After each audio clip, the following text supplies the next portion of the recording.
So me and Ty a lot of the time talk about like friendships and spirituality, especially when it comes to who you surround yourself with and your friends. And I remember one of our first conversations about this, I told you about this quote that I saw from a YouTube video. And it was literally saying, if you can't like look at your friend and be like, I would want to be like you, or if you can't hear someone say that to you and not feel joy and like accomplishment, like if someone was to say to me that they remind me of Ty, I would literally be on my hands and knees like praying.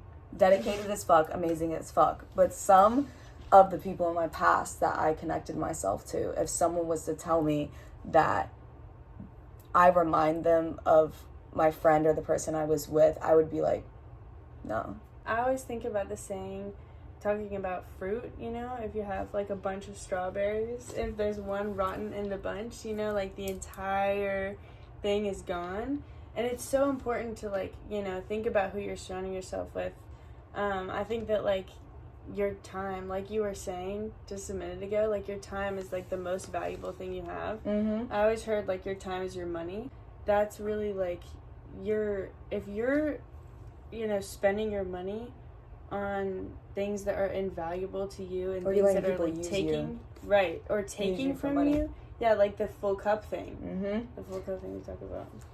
Also, another thing that me and Ty talk a lot about, if you are a person that knows who they are, me and Ty are people that we know who we are, our cup is full, right?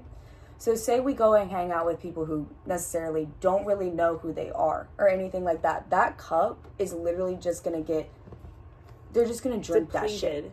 Like, it's going to get depleted. If you are around someone that does not know who they are and is not even morally, but just doesn't know what they like spiritually, just isn't there and is a chameleon. Ty says that a lot. She actually fucking introduced that word to me. If you meet someone that is a chameleon, she can explain it so much better than me, but if they basically try to mirror your action or other people's actions, run. Especially in high school, this happened to me a lot. I would be around females or males, any type of person, and we would get around just different groups of people, and they would just switch up. And it's kind of like, okay, like, you're so amazing as a human being. Like, I feel like I know who you are. Why are you like changing yourself for these people just to fit in more when they would love you if you just were your own person, you stood out? Right, exactly. The chameleon thing is a really, really big thing, because I think in my mind, like, some situations, you know, that goes two ways, because some situations it can be really helpful to have that sort of skill, like, to be able to adapt, and like in a business sense, you know what I mean? Like, in a business sense, the chameleon shit is like, it's good. It's absolutely necessary, because you need to be able to, you know, check your surroundings and like make decisions based on that. And sometimes you have to. Right. You can't like always act out of emotion. And so, like, the chameleon stuff can be helpful at times. But when it comes to friendship, and when it comes to, like, casual time where you're supposed to be yourself, that is no place for a chameleon. Never. It can just get, and I fucking love that you bring that up, bitch. Because that's another thing. Obviously, if you're in a certain business sense, say I go to an interview for insurance, or I'm talking to someone that does insurance like I do, I'm not going to be the same way I am if I'm speaking to Ty, one of my close-ass friends, or Sierra, one of my other close-ass friends. Like, sometimes you have, like, I don't complain about life, I adapt. That's one of my favorite quotes. Sometimes you have to adapt because, you know, shit's hard. Life is hard, and sometimes you really just have to adapt to life. But when it comes, say if you're just hanging out with your friends, and you notice that, just please go. Another thing about me and Ty is that we also want to grow as business people, and we're also like, if you get around people, and I'm not saying this is not okay, because I have a lot of friends that obviously don't have the same mindset as me, as wanting to become a millionaire, wanting to level up in the gym and stuff like that. And I fucking love them. That's not the thing. But just watch who you surround yourself with, because it really does matter. That doesn't mean that you can't go hang out with someone that doesn't have the same path as you. No, go hang out with your homies, have fun. But just sometimes it's better to be alone in certain kind of things. If you have to study for a test and you really want that job and it requires school, study for that test. Hang out with your homies later. Yeah. If you got to go to the gym, try to go to the gym with your homies, but try to make time for it if that's one of your goals. If money is your goal, make time to learn it. Ty knows so much about real estate, and I learned so much from her.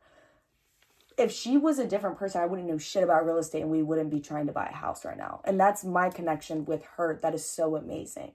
And connections are big too. But like, just watch who you hang around. If you have to be alone for that time. Right. Just accept it, be alone.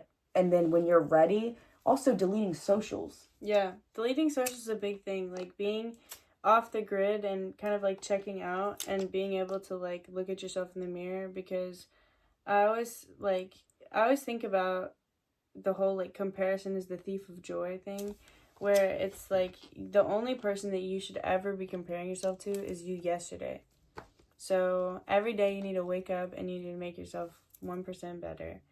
And at the end of the day, it's just like, I remember my thing that I was going to say. My thing that I was going to say is that I think something that I've learned over time is that kindness is the easiest way to tell if somebody's intelligent.